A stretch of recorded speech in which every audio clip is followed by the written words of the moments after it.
Hola, buenos días a todos. En el día de hoy nos encontramos con Juan Ignacio Solera, CEO y fundador de iVoox, la principal plataforma de podcasting en España y muy introducida también en muchos países de Latinoamérica. Juan Ignacio, gracias por estar aquí con nosotros.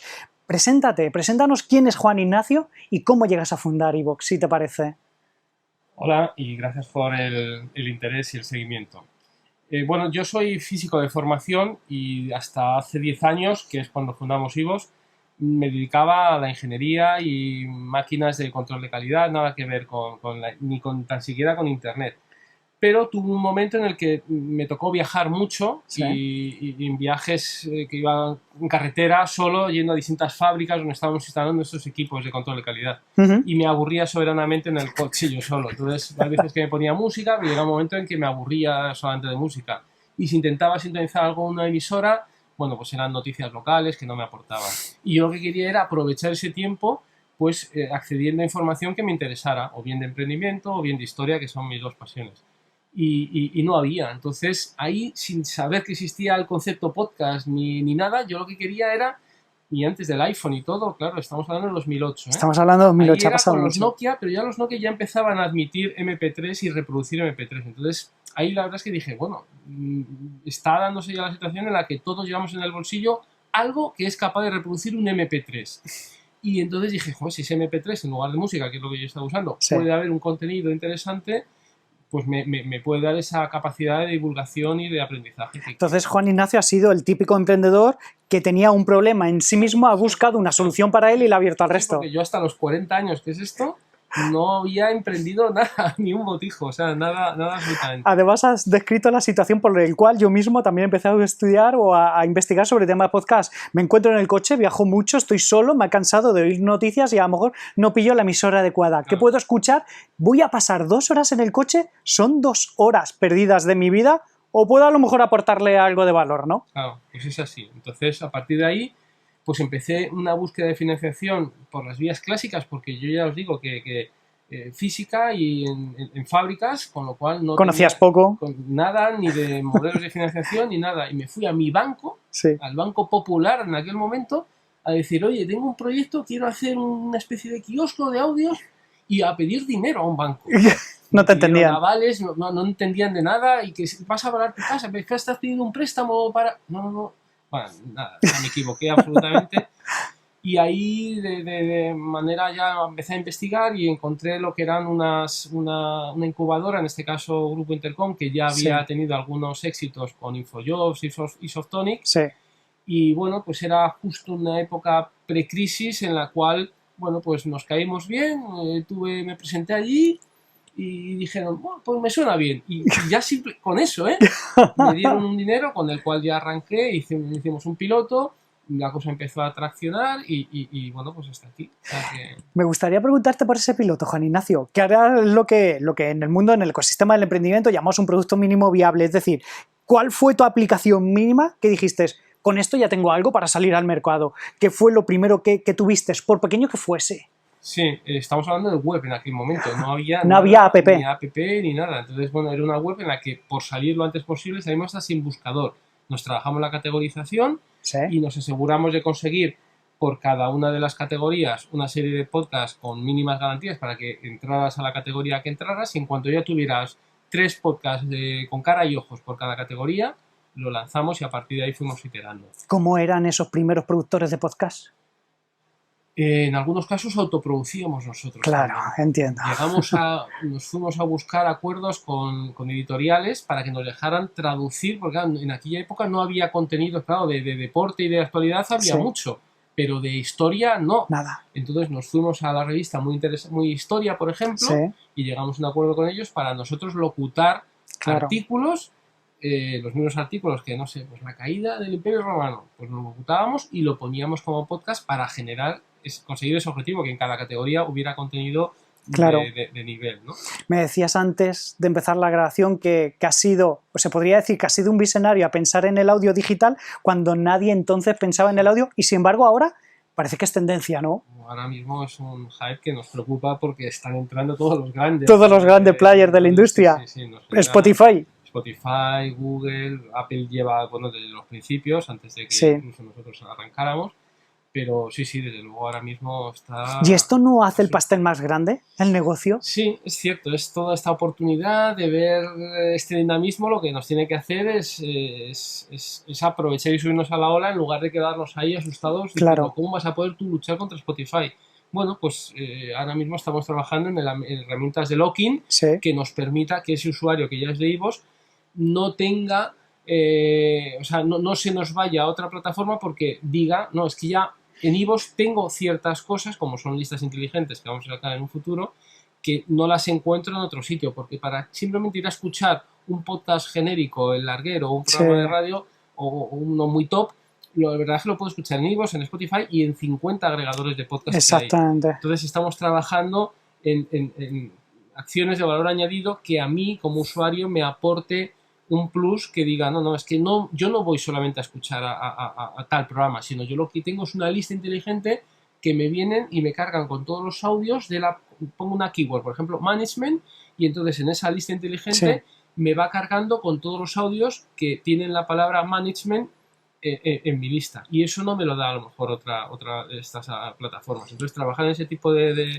acciones es lo que nos va a generar, o confiamos en que nos genere el músculo para sobrevivir, ¿no? Tú ya conoces a tu gente, conoces a tu audiencia, tienes datos de ellas, conoces a la gente de creación de contenido, entonces conoces el sector con cierta profundidad y ya no con intuición, sino con datos, y eso es un arma que tú tienes que aprovechar con estos grandes. Estos grandes tienen recursos, pero tú tienes un conocimiento profundo y tus bazas, aunque sean pocas, las tienes y hay que sacarles el máximo rendimiento, ¿verdad? Ese es el objetivo, o sea, no nos da miedo, nos preocupa, o sea, estamos muy atentos, lógico, nos ha hecho espabilar, pero bueno, es cierto que eso por contra hace que las agencias publicitarias estén más interesadas ahora en buscar, en utilizar el podcast como soporte publicitario, cosa que no ha ocurrido hasta ahora.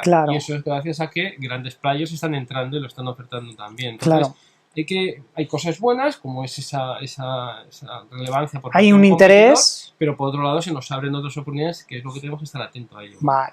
Juan Ignacio, hablemos un poquito de crecimiento. Vosotros nacís como plataforma año 2008, empezáis a crecer, validáis el producto, sacáis un producto mínimo viable, lo validáis, entendéis que ya se puede llegar a la oportunidad del mercado masivo, y yo creo que estás ahí en el mercado masivo tanto en España como en la parte de Latam, pero ¿cuándo decidisteis realmente apostar por el crecimiento? ¿Cuándo te diste cuenta y cómo de que ya no eras una startup validando un modelo de negocio, sino que ese modelo ya era consolidable y era el momento de apostar pasta por ese modelo y hacerlo crecer? ¿Cuándo te das cuenta de que ya tienes validado el modelo?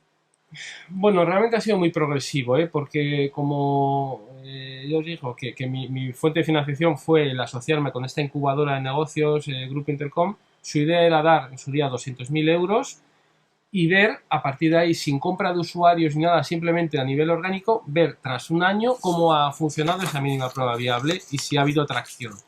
Si ha habido tracción de forma orgánica, insisto, sin haberte engañado a ti mismo comprando usuarios, etcétera, pues cada año íbamos renovando esa no póliza, sino esa inversión con otros 200.000, con otros 200.000, y a cabo del tercer año ya empezamos a salir fuera a buscar algo más de dinero, porque a base de 200.000 no nos daba, ¿no?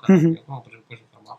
Vale, perfecto. Y entonces tu estrategia de crecimiento fue conseguir muchos más clientes en el país en el que ya estáis instalado, y dijiste, no, hay que abrir países y tenemos que buscar más audiencia fuera. Bueno, yo creo que es el gran error que hemos cometido, que hemos pecado demasiado de la localización, de quedarnos solamente en el idioma español. Ya. Entonces ahora yo creo que ya estamos quizá estamos tarde para abrir otros idiomas, y hemos pecado de centrarnos demasiado en España y español.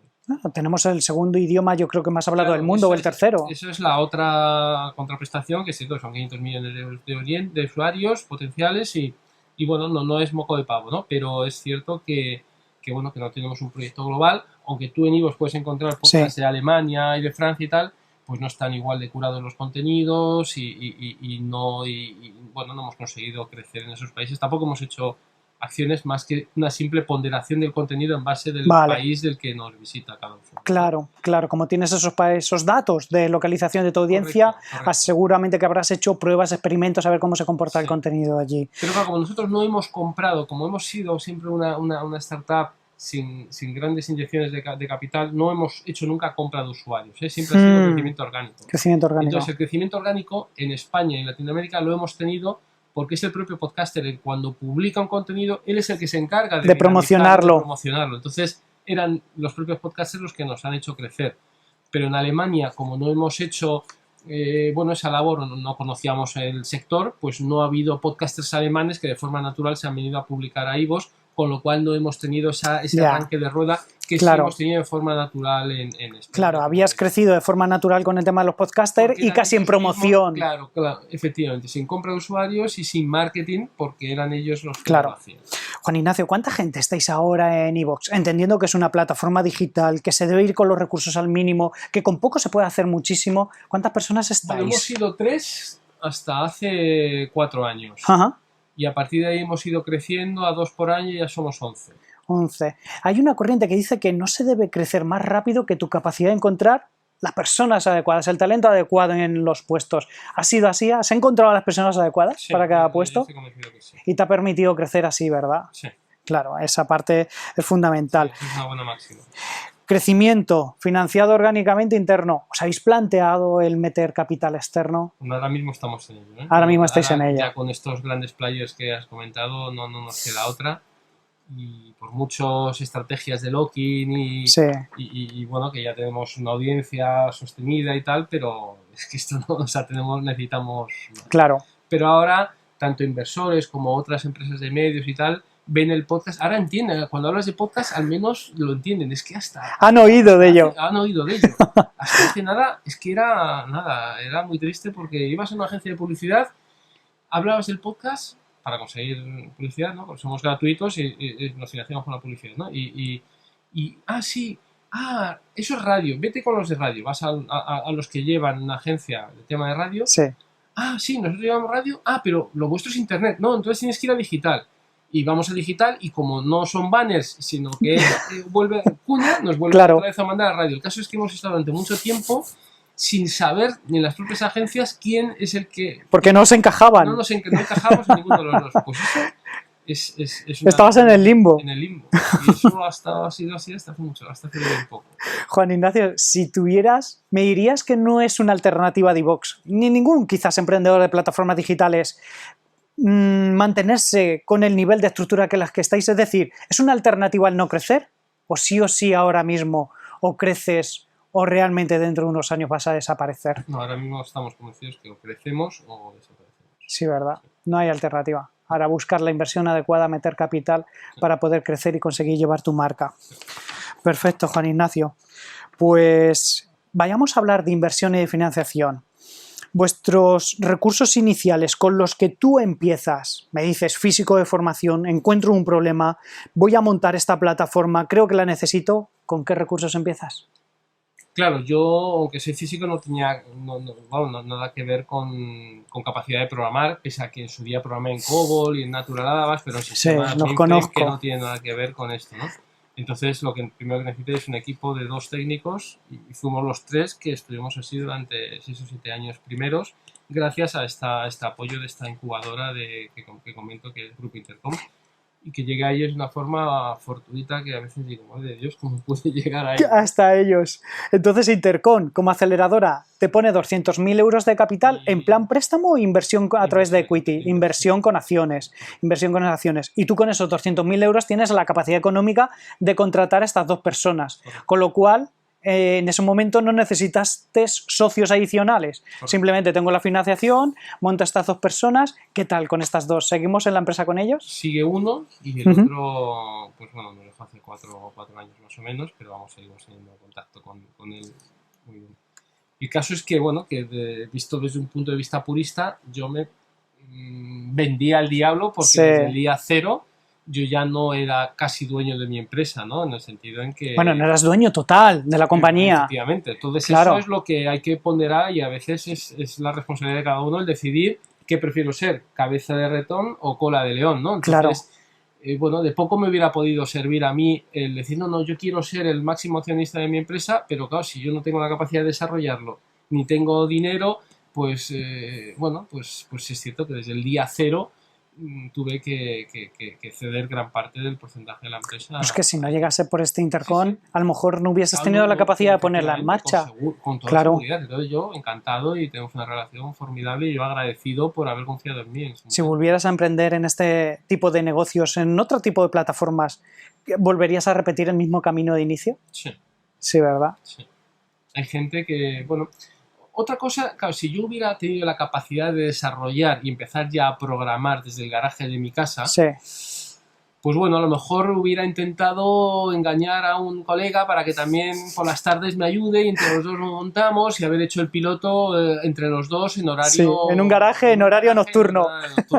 Con alevosía y nocturnidad. Desde esa posición a lo mejor sí me hubiera dolido un poco más el decir, bueno, cuando ya quiero dar el salto a conseguir dinero, ya me sentiría con que, oye, yo ya he hecho un piloto que vale un dinero que seguro que me costaría más el llegar a buscar un precio justo a luego un inversor que quisiera entrar, ¿no?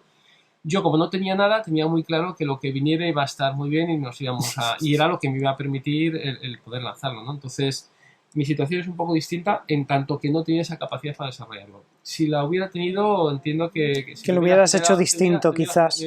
Sí, estamos hablando de muchos emprendedores a día de hoy, pasa así igualmente.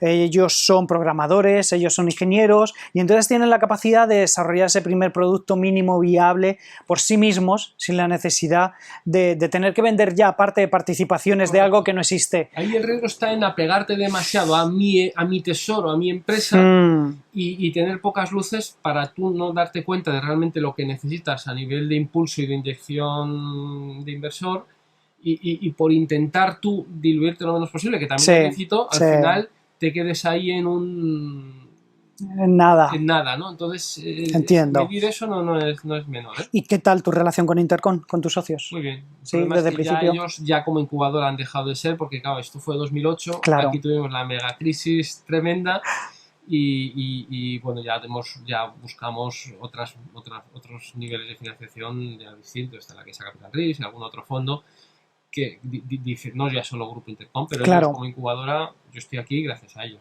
Claro. O sea, que muy bien. ¿Qué tipo de socio te gustaría meter dentro de iVoox para ese crecimiento? ¿Un tipo de socio capitalista? ¿Un tipo de socio? Un industrial, metido dentro de qué industria? De la radio, de las plataformas digitales.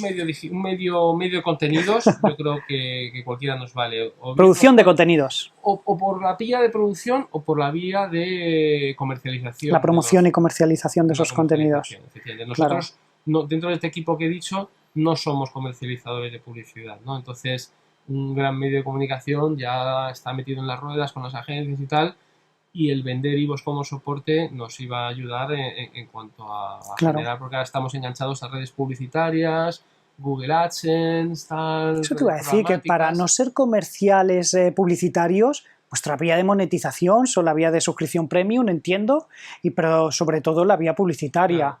Pero no es lo mismo engancharte a redes de afiliación que te pagan a un CPM o coste por mil de 0, o entrar en campañas institucionales como hacen grandes medios que tienen mucho más margen, ¿verdad? Estamos hablando de otros importes, de otras cantidades. Es que se multiplica por mucho, claro. por más de 10 las diferencias de un mismo banner en el país mismo, vamos, nada que ver con el banner en iVoox, ¿no? Claro. Pese a que luego lo que ofrecemos en iVoox son muchas veces contenidos asociados, vinculados al propio país o al propio cadena SER, con lo cual claro. es una pena que nosotros no podamos poner en valor el prestigio de los contenidos o vuestro canal de iVoox, precisamente, o sea, no poder poner en valor el valor, el propio contenido que nosotros tenemos. Es un contenido, es una publicidad inteligente, es una publicidad asociada mucho al canal sobre el cual se está escuchando ese tema de ese podcast o algo así parecido, y todo eso además fundamentado con una serie de datos que vosotros tenéis y que podéis datificar toda la interacción entre el podcaster, entre la audiencia, entre la plataforma, con lo cual es una publicidad mucho más inteligente. Aún así, claro, entiendo que las grandes plataformas o las grandes medidas de promoción institucionales pues son mucho más altas. ¿Crees que si estuvieras en Estados Unidos te costaría mucho menos lograr esa inversión? Bueno, nunca he estado... O sea, Allí sí, allí hay un maná en el cual tú ves proyectos que consiguen unas financiaciones brutales y dices, ¿y quiénes son estos para conseguir? Pero nosotros no hemos conseguido más que rondas de 300.000, 400.000 en el mejor de los casos, y sudando, cada año hemos tenido que ir a buscar y la verdad es un poco cansado. Claro, entiendo que cada año buscas más financiación por menos equity, porque la valoración de la empresa es mayor, con lo cual se complica un poco y llegará un momento que esos socios iniciales minoritarios tendrán que ir desapareciendo y dando su exit natural para que tú sigas creciendo en ese sentido. ¿Alguna vez has pensado, te has financiado a través de plataformas crowdfunding, crowdlending? Las hemos mirado, pero no hemos llegado a usarlas, pero lo tenemos ahí en cartera como para hacerlo, ¿eh? Claro, que también puede ser interesante. Muchos emprendedores utilizan más estas plataformas como propio mecanismo de promoción, ¿verdad? Sí. Y se puede ser interesante. Vale, Juan Ignacio, sobre producto. ¿Cuándo entendiste sobre el encaje que teníamos el producto con el problema real y tú dices, vale, es que yo descubrí el problema real en mi propia persona? Esa fue tu primera forma de presentar una solución. ¿A quién? Es decir, ¿cómo encajas inicialmente? ¿Esto es un problema que tengo yo? ¿O esto es un problema que pueden tener muchos y existe un mercado detrás? ¿Cómo hiciste esa transición de pensar, ¿esto es mío, solo me ocurre a mí? ¿O esto ocurre a mucha más gente, con lo cual hay un problema real que yo tengo una oportunidad de lanzar al mercado?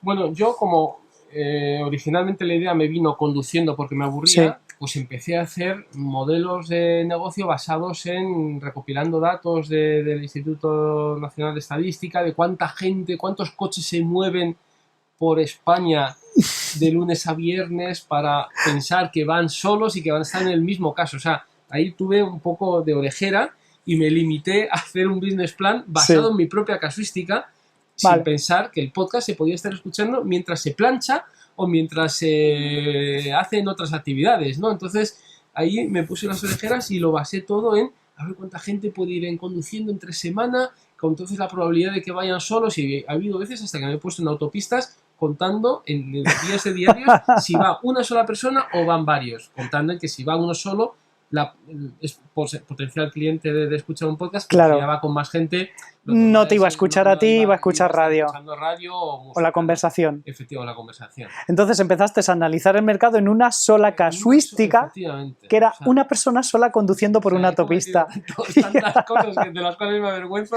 Y ahora escuchamos podcast trabajando, escuchamos podcast haciendo las labores de la casa, escuchamos podcast andando y paseando. Casi haciendo labores de la casa. Sí, fíjate. Sí. Por eso lo de los smart speakers que hablábamos antes no es el principal punto, porque es más íntimo la escucha del podcast, y lo que sí se pone mucho la gente es los auriculares o los AirPods, que eso es genial, o los auriculares Bluetooth, que te permite con la movilidad irte haciendo tareas en casa. Vale, entonces, ¿cuál es el problema real que solucionas? ¿Cuál es el problema real? Entendiendo que el primer problema que tuviste será solucionar un problema de tiempo en el coche de un conductor, pero ¿cuál es el problema? ¿Realmente solucionas algo más? El aprovechamiento de tiempo. Aprovechamiento de tiempo. Yo empiezo a darme cuenta que tengo muchos huecos libres mientras voy en el transporte público, mientras hago deporte en el gimnasio, en los cuales puedo estar o escuchando música que me puede relajar, pero si quiero realmente aprovechar el tiempo, puedo acceder a contenido de calidad que me va explicando cosas que realmente me interesan. Entonces ese acceso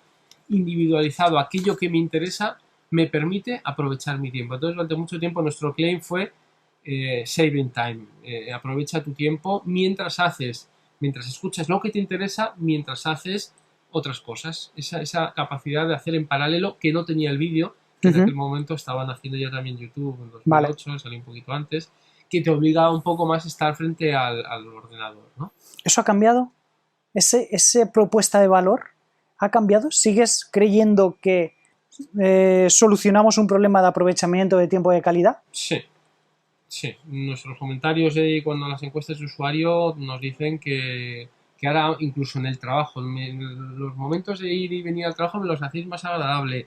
Me habéis permitido descubrir programas de radio que ni sabía que existían, porque basta ser un programa por la noche muy bueno, pero es al de madrugada y tú no estás de madrugada oyendo la radio y de repente te das cuenta, como tú en iVoox buscas por temática, no tienes por qué conocer que ese programa existe, sino tú te interesa la historia y de repente te encuentras cantidad de cosas que a lo mejor no son de radio, otros son de podcast amateur, y pues a partir de ahí Lo que pasa es que siento que para que funcione tú tienes que tener en tu hueco de vida esos espacios para la escucha del podcast. Vale. Si tú trabajas a 5 minutos andando de tu casa y no vas al gimnasio, no usas ni vas en coche solo, es más complicado que encuentres ese hueco. Pero aquel que vive 40 minutos de casa y que todos los días va solo en el tren, pues unos días leerá, otros días ve Twitter y llega un momento, o puedes hacer todo el rato, un ratito de Twitter, 20 minutos o 15, y luego te escuchas un podcast y te da tiempo a los 40 minutos. Y te da tiempo. ¿No? Entonces, si tú ya tienes esa capacidad, tienes ese slot donde interiorizas qué útil es aprovechar el tiempo mientras hago esto, ese ya es un usuario que no nos va a dejar. Vale. ¿Ese mercado que tú has definido también ahora mismo ha cambiado? Es decir, el target que tenías en el año 2008 con la audiencia que tenías es el mismo target de personas a las cuales quieres resolver un problema este año 2019. Bueno, ha cambiado en cuanto a que hay algunos tipos de contenidos que no existían en el 2008. Ahora la True Fiction o los True Crime que llaman en Inglaterra, que son seriales, como hace la gente de Podium, por ejemplo, pues son novelas ficcionadas al puro estilo Netflix, por decirlo de alguna manera, recreadas en los seriales en su día que había de cuando yo era pequeño, ¿no? Sí, en la radio. Corretas, por ejemplo, en la radio o alguno de estos. Ahora, claro, hay ficciones muy chulas como El Gran Apagón, vale.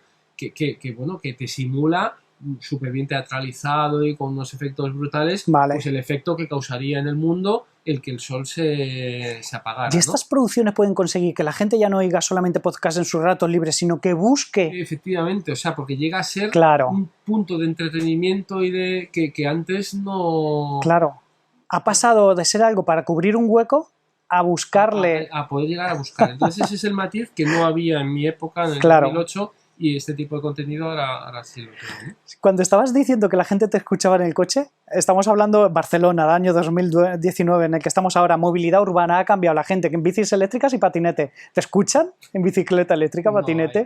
Ahí es imposible, ¿verdad? Suficiente tienen ellos con ir atropellando a los peatones. Bastante tienen con eso como para escucharte a ti o algo de calidad de escucha, porque si no al final tu mente se va. Y la última pregunta que te hago, Juan Ignacio, a nivel de tecnología, ¿estáis incorporando tecnología, por ejemplo, como la inteligencia artificial a nivel de recomendaciones, filtros colaborativos, tema de análisis predictivo de todo este tipo de cosas? Vosotros tenéis datos. ¿Este tipo de cosas las has pensado? ¿Las hacéis? Sí. Tenemos una persona dedicada a todo lo relativo con Business Intelligence trabajando esta algoritmia porque nos interesa llegar a esta predictividad, anticipar el contenido que tú vas a escuchar en base a lo que has escuchado, incluso a la franja horaria en la que te encuentras. O sea, si yo sé que tú a las 3 de la tarde, de lunes a viernes, haces el parón porque vas a comer y te escuchas normalmente el monólogo de Alsina, pues ¿por qué tener que obligarte a que lo busques y te lo descargues? Sino, te lo voy a tener preparado porque yo sé que es hoy lunes antes de las 3 de la tarde. Entonces, anticipar ese tipo de movimientos y bueno, relacionarlo con otros usuarios que yo sé que les ha gustado ese mismo contenido y si tú no lo has escuchado, ofrecértelo, ¿no? Entonces, todo eso hay detrás. Además es que tienes los datos, la tecnología está libre, abierta en GitHub, te puedes encontrar miles de recomendadores. Código hay muchísimo y ha avanzado un montón la tecnología. Sí, hay muchos algoritmos que ya de por sí nos ayudan en todo esto y luego hacemos mucho test A/B para ver qué tipo de recomendador funciona mejor que otro y bueno, y mucho mínima probabilidad. Eso nos encanta para evitar el hacer... Nosotros hemos sacado ahora, por ejemplo, un modelo de apoyo económico a un podcaster. Tú un podcaster puede decidir que un contenido, un episodio al mes o a la semana sea solo para aquellos que le han hecho una donación. Fíjate. Y el resto, que no lo haga, puede seguir escuchando el resto de sus episodios. Pero ese no. Pero ese en concreto solo es para aquellos que le llamamos fans. Entonces es una vía de monetización para ellos, clarísima. ¿no? Tenemos varios podcasts y se están sacando varios miles de euros al mes solo con eso. Qué bien. Con gente que dona de 1,49 euros al mes y accede a ese episodio extra que publica. Oye, que no quieres apoyarle, no pasa nada, te quedas esperando a que publique el siguiente en abierto. O sea, tú no pierdes contenido, solo que ese extra que él ha empezado a hacer no lo escuches a no ser que apoyes. Y nos está sorprendiendo el recibimiento. Más de 20.000 usuarios que están haciendo apoyos en algo que teóricamente es contenido gratuito. Pero mucha gente lo hace por simplemente dar gracias, no por el contenido en concreto, sino por el agradecimiento al podcaster por tantas horas de esfuerzo. Es que yo he oído contenidos vuestros en vuestra plataforma que llevan horas de preparación, una de desarrollo, sí, sí. de estudio, de documentación. Y luego, si me lo cuentas de forma atractiva, amena, claro. entonces... La voz genera mucho engagement. La manera en la que yo puedo contar una cosa, esos dejes, este colegueo en un momento dado de una temática que a mí me interesa, si me gusta la temática y me encajas tú, ya no te voy a soltar. Claro. Pues esto que te digo, lo hicimos con una mínima probabilidad porque ante la duda de, pues, aquí en España y en Latinoamérica, ¿van a pagar por un contenido así? Venga, pues desarrollamos el piloto en el cual tú hacías todo el camino, todo el funnel de pago de, venga, voy a apoyar y elige la cantidad con el que apoyas al podcaster y cuando dices, venga, apoyo, pagar, y salía el mensajito de gracias por tu apoyo, de momento no te cobramos nada y vos paga en tu nombre al podcaster esta cantidad que tú has hecho, porque antes de desarrollar la plataforma de pago, claro, lo que queríamos era validarlo. validar a ver si la gente realmente, sin saber que iba a ser un fake y que no ibas a Qué bueno. entonces de esta manera vimos que, oye, que sí, que la gente hacía todo el proceso de compra hasta que, bueno, en el último momento decimos, gracias, de momento no te lo vamos a cobrar, nosotros hacemos esta aportación que tú habías querido hacer y se la hacemos en tu nombre. Pero nos sirvió a nosotros para decir, oye, vamos a montar la plataforma de pago. Qué buen ejemplo de experimentación, de testing. Claro, llegó un momento en que ya lo que le tenías que pagar tú como plataforma a todos los podcasts dijiste, ya, hay que hacer la plataforma de pago. Correcto. Qué bueno. Oye, fantástico, Juan Ignacio. Hemos hablado de muchísimas cosas. Hemos hablado de estrategias de crecimiento. Hemos hablado de cómo una empresa se apoya en una aceleradora de empresas como Intercon, de hace ya su tiempo, de cómo podía apoyar el crecimiento de estos emprendedores. Errores que cometemos todos los emprendedores de localización, de apoyarnos en un mercado local. También las relaciones con estas aceleradoras, cómo ellas nos pueden atraer también Smart Money, lo que es capital inteligente para poder seguir creciendo. Y cómo hemos visto, y Juan Ignacio así nos lo ha contado, de cómo el target prácticamente en estos 10 años no ha cambiado, que siguen solucionando un problema real a su audiencia, que ese problema real con matices sigue existiendo, se sigue solucionando y que son una apuesta de valor. Juan Ignacio, felicitaciones por llegar hasta donde habéis llegado. Os queda todavía mucho camino, os queda un reto, os queda un desafío, un reto, y es encontrar vuestro hueco con las grandes tecnológicas que se están metiendo en el podcast. Sí. Pero claro, cuando ellos se están metiendo en el podcast es que hay negocio, y con un poquito de suerte y seguro y trabajo y esfuerzo, ese negocio seguramente que será compartido por todos vosotros, por ti y por todos ellos. Así que ánimo, fuerza y espero que salgan muchos suscriptores de podcast de toda nuestra audiencia. Muy bien, pues gracias por el interés y cualquier cosa, bueno, pues estaría accesible para poder contestar. Perfecto, Juan. Muchas gracias a todos. Hasta luego.